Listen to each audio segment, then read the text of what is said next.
कैसे देते? 3 महीने में, 4 महीने में, 5 महीने में देते हैं, एक बार नहीं आता है। ये क्यों?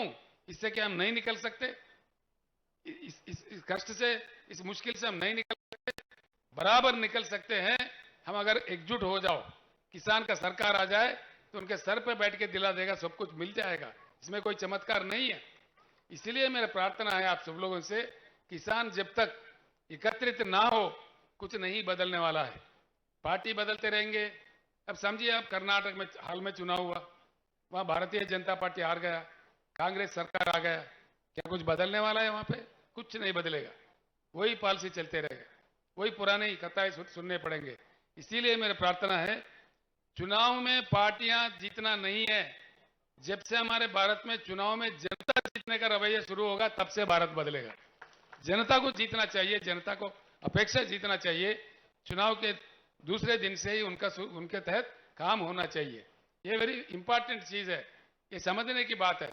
इसीलिए मैं हमेशा कहता हूं, किसान जिएगा तो कौन मरेगा, किसान मरेगा तो कौन जिएगा। किसान अगर जिंदा है सबके ताली में काना आता है, किसान अगर खत्म है तो सबके तालियां सूख जाएंगी, कौन कौन जी सकता है। इसीलिए मैं आपसे बार बार विनती करता हूं, किसान का एकत्रित, पूरे किसान भाई जितने यहां पधारे हैं, किसान भाई एकत्रित हो तो हमारे सारे समाधान निकल सकता है। इसके अलावा भी कई लोक कल्याणकारी कार्यक्रम हमारे पास है, वो सब किए जा सकते हैं। तो गरीब शादी करता है, 1 लाख रुपए दे देते हैं हम लोग। विद्यार्थी बाहर जाना चाहते हैं, 20 लाख रुपए का स्कॉलरशिप देते हैं हम लोग, जो बाहर देशों में पढ़ने के लिए। ऐसे कई कल्याणकारी योजनाएं हैं। जो दिव्यांग लोग हैं, देश में कोई राज्य नहीं देता, सिर्फ तेलंगाना एक ही राज्य है 3000 के ऊपर देता था। तेलंगाना दशाब्दी उत्सव में मैंने अभी अनाउंस किया, उनको 4000 मिलेगा पर महीने। यहाँ पे पेंशन क्या मिलता है?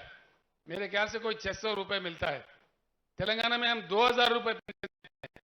मैं महाराष्ट्र वासियों को, जो पेंशनदार है, उनको खुलकर कहता हूं, महाराष्ट्र में बीआरएस का सरकार लाओ, पूरे किसान के काम भी हो जाएंगे और वेलफेयर मेजर्स भी, आपको पेंशन 2000 मिलेगा, बाजाब्ता मिलेगा, किसी का दिवाला नहीं निकलेगा, बिल्कुल बाजाब्ता आराम से दे सकते हैं। ये सारे चीज हो जाएंगे, सारे चीज संभव है जबकि हम एकत्रित हो। दलित वर्ग हमारे देश का एक अंग है, उनको हमने पीछे रखा है, वो हमारा ही पाप है। उस पाप को हमको धोना पड़ेगा, कोई अन्य आके नहीं करेगा। अमेरिका देश में काले लोगों को गोरे लोगों ने बहुत सताया था, बहुत रुलाया था, बहुत उनको वंचित किया था। लेकिन अमेरिका समाज में जागृति आने के बाद एक ब्लैक, मतलब यानी काले जाति के रहने वाले बराक ओबामा को देश के अध्यक्ष बना देके उनका अपने पाप को धोया है। ये भी भारत में चेतना आना चाहिए, हमारा दलित भाई वंचित ना रहे, उनके भी उद्धार होना चाहिए। साथ साथ में जब तक वो ऐसे रहेगा, पिछड़े रहेगा, ये भारत के चेहरे पे एक दाग रह के बन जाएगा। इसको भी मिटा देना कोई दूसरा देश वाला नहीं करेगा, ये हमारा ही कर्तव्य बनता है, हमारा ही दायित्व बनता है।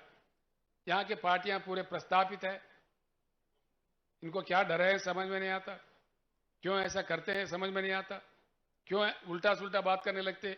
हमारा जो एजेंडा है उस एजेंडा पे बात करो, उस एजेंडा डिस्कस करो। देवेंद्र फडणवीस जी, जो भूतपूर्व मुख्यमंत्री, अब के उप मुख्यमंत्री है, नांदेड़ में पहली बार जब मैं आया था तो उन्होंने कहा था, केसीआर जी आपका यहाँ क्या काम है? आपका तो काम तेलंगाना में है। मैंने कहा, भैया मैं भारत के नागरिक हूं, कहीं भी जाके काम कर सकता हूं, मैं यहाँ किसान के उद्धार के लिए आया हूं। अगर मुझे नहीं चाहते हो, तेलंगाना एजेंडा मक्की का मक्की 100% इंप्लीमेंट करो, मेरा काम खत्म, मैं मध्य प्रदेश चले जाऊंगा, महाराष्ट्र नहीं आऊंगा। उसका जवाब नहीं है उनसे, उसका जवाब आता ही नहीं है। उनको कहना चाहिए कि बिल्कुल हम अमल करेंगे, नहीं करते। केंद्र सरकार एक 6000 रुपए देते हैं, वो भी कम लोगों को, कम किसानों को। हमारे पास कोई ऐसा अभेद नहीं है। पूरे किसान जितने भी है, 70 लाख किसानों को हम रईत बंधु जो स्कीम है 10,000 देने वाला, छोटा बड़ा सब किसानों में देते हैं, कोई भेदभाव नहीं है उसमें। इसी प्रकार का यहां भी आना चाहिए। लेकिन जैसा बीआरएस ने प्रवेश किया महाराष्ट्र में, फिर 6000 का ऐलान हुआ, वो किसको देंगे? जो किसान सम्मान निधि मिल रहा है उन्हीं को देंगे, बाकी को नहीं देंगे। वो भी पूर्ण रूप से नहीं, 2-2 हजार करके 3 किस्तों में देते हैं। हमारे पास ऐसा नहीं है। फसल को 5,000 एक देते हैं निवेश के लिए, फिर दूसरा फसल के दूसरा दे देते हैं, मुफ्त में पानी देते हैं, मुफ्त में बिजली देते हैं और हर दाना उनका खरीदते हैं। खरीदते भी कैसा, सीधा उनके बैंक में जाता है। आप लोग प्रसन्न हो जाएंगे मेरे बात सुनकर। तेलंगाना में मैंने देखा है, मुख्यमंत्री बनने के बाद 2 साल किसानों का जो कष्ट है, मुश्किल है, मैंने देखा है। उसके बाद में पूरी तलाटी व्यवस्था है तेलंगाना में। तलाटियों का जो काम है आप जानते हैं, हमारी भूमि उनके नाम पे लिख दे, इनका भूमि उनके नाम पे लिख दे। वहां पूरा तलाटी व्यवस्था ही बर्खास्त कर दिया कानून बना के। उनके पेट में नहीं मारा हमने, दूसरे डिपार्टमेंट में उनको नौकरी दिया और तलाटी व्यवस्था निकाल के धरणी बोल के पोर्टल लाके सारे जमीन का रिकॉर्ड हमने डिजिटलाइज कर दिया। उसके लिए उस माध्यम से ये सुविधा होता है किसानों को। धान खरीदते हैं, किसी के पास फिरने की जरूरत नहीं है, सीधे किसान के बैंक अकाउंट में जाता है। जो 5,000 हर फसल के लिए हम निवेश के लिए देते हैं, वो भी सीधा ना दरखास्त देना है, ना दफ्तर जाना है, सीधा उनके बैंक अकाउंट में जाता है, हैदराबाद से जाता है। किसान का जो बीमा है उसके लिए कहीं दरखास्त नहीं देना है, सीधे उनके अकाउंट में बैंक में चले जाता है। ये संभव बात है। ये बात जब तेलंगाना में हो रहा है, महाराष्ट्र सरकार क्यों नहीं कर सकता? यही मेरा क्वेश्चन है, ये मेरा सवाल है। सिर्फ महाराष्ट्र ही नहीं, मध्य प्रदेश में क्यों नहीं, उत्तर प्रदेश में क्यों नहीं, पूरे अन्य भारत में क्यों नहीं? ये संभव होते हुए भी एक राज्य में, हिंदुस्तान के एक हिस्सा में हो रहा है, बाकी भारत में क्यों नहीं? इसलिए मैं आप तमाम लोगों से, सभी लोगों से मैं प्रार्थना करूंगा, ये पूरे भारत के किसानों के जंग है। उनके प्रतिनिधि है बीआरएस पार्टी, सिर्फ महाराष्ट्र या तेलंगाना किसी एक राज्य का नहीं है। और आखिरी में मैं एक बात आपको जरूर बताऊंगा। बालके जी ने कुछ बात रखा, उन्होंने, पिताजी थे उनके, बड़े अच्छे आदमी थे, भले आदमी थे। 3-3 बार आपने आपके प्यार दिया, उनको जिताया, उनकी मृत्यु हो गई, भगवान ने हमारे साथ नहीं रखा उनको मैं आश्वासन देता हूं, बिल्कुल मैं उनसे बड़ा हूं, उनको पूरा आशीर्वाद मेरा उनके साथ होगा, बालके जी के साथ।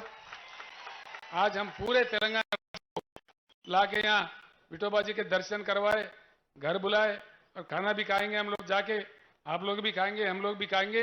इतना हमारे साथ जो खड़े हैं, पश्चिम महाराष्ट्र के जो दरवाजा खोले हैं बालके दादा, उनके पूरा हमारे साथ होगा, हमारे आशीर्वाद उन पे होगा, हम पूर्ण तरीके से उनके साथ होंगे। आप सब लोग भी साथ दीजिए। एक युवा नौजवान, क्या चाहिए, नौजवान लीडर है, नौजवान नेता है, उनके काफी भविष्य है। ये एमएलए चुने जाते हैं तो एमएलए नहीं रहेंगे, मैं आशीर्वाद देता हूं, इनको मंत्री पद भी मिल सकता है, काफी ऊंचा भी जा सकते हैं। आगे चलकर बहुत बड़ी उनकी तरक्की हो सकती है। उनकी तरक्की यानी पंढरपुर मंगलवाड़ कॉन्स्टिट्यूंसी की तरक्की है, सोलापुर जिले की तरक्की है, महाराष्ट्र राज्य की तरक्की है।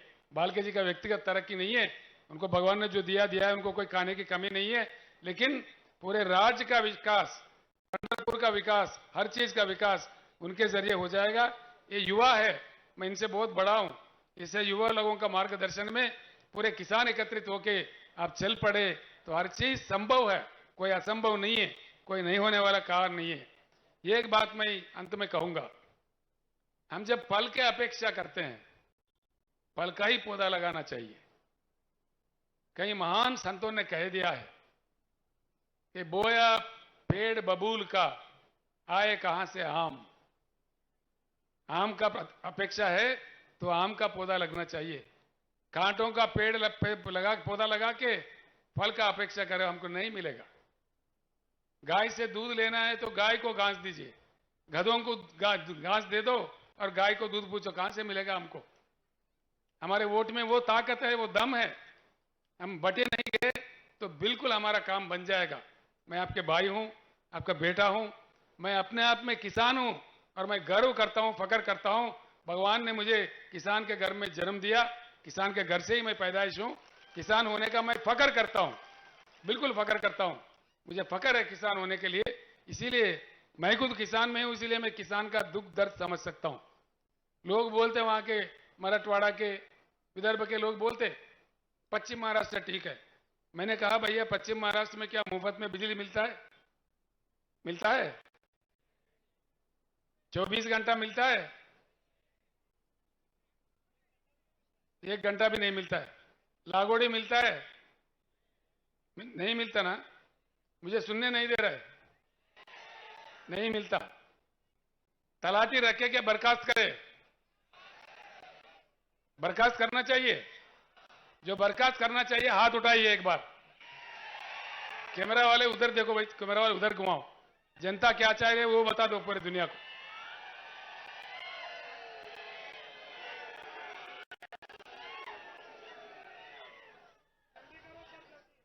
ऐसा है, केंद्र सरकार ने अनाउंस कर दिया डिजिटल इंडिया। डिजिटल इंडिया सही है, महाराष्ट्र के किसानों के लिए ये सुविधा क्यों नहीं लाया गया? कीजिए, बिल्कुल कीजिए, क्यों नहीं कर सकते? जब तेलंगाना कर सकता तो आप भी कीजिए। इन तलाटियों के लूट मार से बचा लीजिए किसानों को। ये करने वाले बात नहीं करते, उल्टा सुल्टा बोलने लगते हैं जो करने वाले। लेकिन जनता क्या चाहता है, अभी आपने हाथ उठा के बता दिया तो भी समझ में आ गया। कई कई बातें हैं। मेक इन इंडिया बोले देश के प्रधानमंत्री साहब ने। मेक इन इंडिया है तो हर शहर में क्यों चाइना बाजार लगता है? भारत बाजार कहां भाग गया है? क्यों चाइना बाजार ही दिखता है हर शहर में? बच्चे उड़ाने के पतंगों के मांझा, दीपावली के दिए, दीपावली के पटाखे, होली के रंग, ये सारे चाइना से आते। क्या भारत में इतना भी सलाहियत नहीं है कि ये चीज यहां बन सके? आप सोचिए इन बातों का, आपके गांव जाने के बाद सोचिए कि भारत बदलना है, नहीं बदलना है। जरूर भारत का परिवर्तन ही आज के भारत के समस्याओं का समाधान है, कोई दूसरा नहीं समाधान है। पूरे नीतियां बदलना चाहिए, पॉलिसियां बदलना चाहिए, पारदर्शिता होना चाहिए, लोगों के सामने रखना चाहिए। मैंने डट करके पूछा, मुझे कोई डर नहीं है। हाँ, तलाटी लोग हाँ, जरूर हमारे खिलाफ वोट डालेंगे, कोई बात नहीं है। लेकिन जब जनता चाहता है, हम खुल कर कहते हैं कि तलाटी चाहिए कि नहीं चाहिए। महाराष्ट्र के हर प्रांत में मैं पूछ रहा हूं, विदर्भ में, मराठवाड़ा में, नासिक में, हर जगह मैं पूछ रहा हूं। हर जगह की पुकार, जनता का पुकार यही है कि तलाटी निकाल दो। जैसा तेलंगाना में होता है, हमारा भी डिजिटलाइज रिकॉर्ड करो, हमारा रिकॉर्ड सेफ रखो, जमीन सेफ रखो, कोई उल्टा सुल्टा ना हो जाए। हमारे तेलंगाना राज्य में किसान धरनी पोर्टल में एक बार उनका जमीन, उनका नाम छिड़ गया, वो निश्चिंत है एकदम, उसका कोई नहीं बदल सकता। बदलने का अधिकार किसान को ही हमने दिया है। किसान का अंगूठा यानी कि बायोमेट्रिक लग के ही किसान का जमीन का ओनरशिप बदलता है तेलंगाना राज्य में। उसका कोई तलाटी नहीं बदल सकता, कोई रेवेन्यू इंस्पेक्टर नहीं बदल सकता, तहसीलदार नहीं बदल सकता, डिविजनल ऑफिसर नहीं बदल सकता, कलेक्टर भी नहीं बदल सकता, रेवेन्यू सेक्रेटरी भी नहीं बदलता, रेवेन्यू मंत्री भी नहीं बदलता, चीफ सेक्रेटरी भी नहीं बदल सकता, चीफ मिनिस्टर भी नहीं बदल सकता। सिर्फ किसान की जो भूमि है, उन पे उनका जो अधिकार है, उनका जो पट्टा है, उसको बदलना है तो किसान की बायोमेट्रिक से ही बदलता है। ये भी आप अपने गांव में चर्चा कीजिए। जब तेलंगाना में ये सुविधा है उपलब्ध किसानों के लिए, महाराष्ट्र में क्यों नहीं? जो नेता लोग हमको हमारे ऊपर ये कर रहे हैं, टीका टिप्पणी कर रहे हैं, उनसे पूछिए भैया केसीआर ने कह के गया, आप क्यों नहीं कर रहे ये बात? हमारे लिए क्यों नहीं ला रहे? तेलंगाना का महाराष्ट्र का बॉर्डर है 1000 किलोमीटर। आप कहीं भी जाके पूछ सकते हैं, किसी भी गांव में। यहां से सिर्फ 400-500 किलोमीटर में तेलंगाना पड़ता है। बालके जी से मैं रिक्वेस्ट करता हूं, हर तहसील से बस या 2 बस, एक बस में महिला, एक बस में पुरुष आ जाए, बिल्कुल आकर वहां के पूरा 2 दिन घूमे। हम आपका सत्कार करेंगे, हम आपके वहां के मंदिर का दर्शन करवाएंगे। उस सौभाग्य में दे दीजिए, हम आपके बिल्कुल लोगों को लाइए। 1 हफ्ता 10 दिन में पूरे दिखा के हम बता देते हैं क्या क्या कैसा होता है, रजिस्ट्रेशन कैसा होता है। तेलंगाना में रजिस्ट्रेशन करने जाओ 10 मिनट में हो जाता है, फिर पट्टा के लिए समय नहीं है, उसके बाद 5 मिनट में पट्टा भी हो जाता है। वहीं के वहीं पासबुक दे देते हैं। आपके पास जो 7-12 है, इतना सा कागज देते हैं। हमारे पास कागज नहीं देते। हर किसान के पास जैसा पासपोर्ट होता है ना, उससे भी सुंदर सा पासबुक है उनके पास। और उनका कभी वो बेचते हैं, खरीदते हैं तो पूरा उसी समय वेबसाइट में दिख जाता है। किसी ने यहां खरीदा, उनका बेटा अमेरिका में, वहां देख सकता है। अमेरिका में भी, दुनिया के किसी कोने में है, खाली वेबसाइट खोल दिया, दिख जाएगा हमारे पिता ने लेकर खरीदा है। ऐसे सुविधा यहां भी किया जा सकता है। हमको बोलने से बजाय ये काम कीजिए ना, ये काम कर सकते ना, टाइम है अभी सरकार के पास, काफी समय है, कर सकते। बोले नहीं करते, उसको छोड़ के उल्टा सुल्टा बातें करो, केसीआर को कुछ कहो, ये टीम कहो, बी टीम कहो। मैं साफ बता देता हूं पूरे महाराष्ट्र वासियों को, भारतवासियों को, बीआरएस किसी का टीम नहीं है।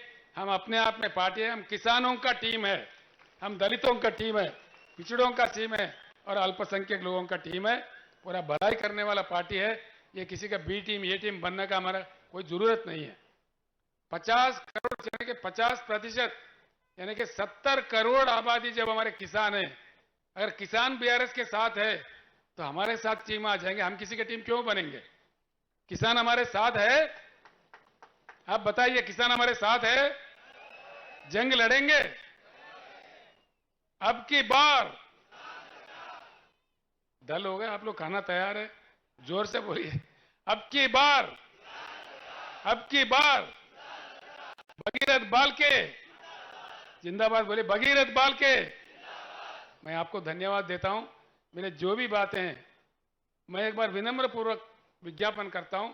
मैंने जो कहा है अब तक आपने नहीं सुना है, इसलिए हर जगह मैं यही प्रार्थना करता हूं, ये यहीं नहीं छोड़े, अपने गांव में जाके इसको चर्चा पे रखे, डिस्कशन करे और सही है तो पूरे लाइन में लग जाइए।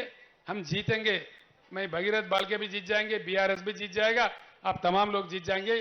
जरूर हमारी जीत होगी, क्योंकि हमारे युद्ध में न्याय है, नीति है। जरूर हमारे विजय प्राप्त होगा। फिक्र मत कीजिए, कुछ ही दिन में बदलेगा महाराष्ट्र, किसान का भविष्य भी बदलेगा। इतना कहते हुए मैं आपसे रुखसत होता हूं। धन्यवाद। अब की बार, अब की बार आपके सामने, आप सुन के यही मत भूल जाइए। अपने गांव जाके जरूर अपने मित्र और अपने फैमिली में चर्चा कीजिए, अपने गांव में चर्चा कीजिए। इतना मेरा प्रार्थना है। इन दिनों एक बात मुझे बहुत सताता है, मैं हर सभा में कह रहा हूं महाराष्ट्र में, कि आज हमारे देश के लक्ष्य क्या है, भारत का लक्ष्य क्या है? देश का कोई लक्ष्य है या बिना लक्ष्य के हम गुमराह हो गए? हम भटक रहे अंधेरे के रास्तों में। क्या हो रहा है इस देश में? एक बार प्रति भारतीय को इस बारे में सोचने की बहुत सख्त समय आ चुका है। ये वक्त है उस समय का। आजादी का जंग एक वक्त था, जिन कुर्बानियों के फल हमको मिला, लेकिन आज एक और आजादी की जंग लड़ना चाहिए।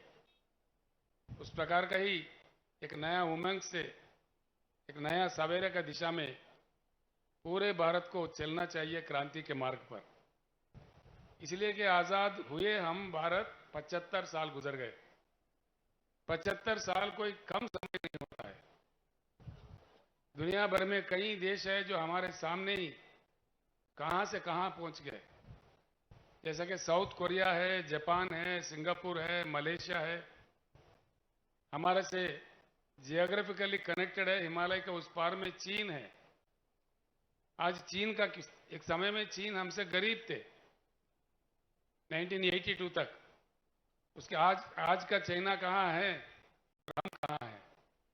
इस बात को हर किसी को सोचना चाहिए। चुनाव आते रहते हैं, जाते रहते हैं, कोई ना कोई जीत ही जाता है।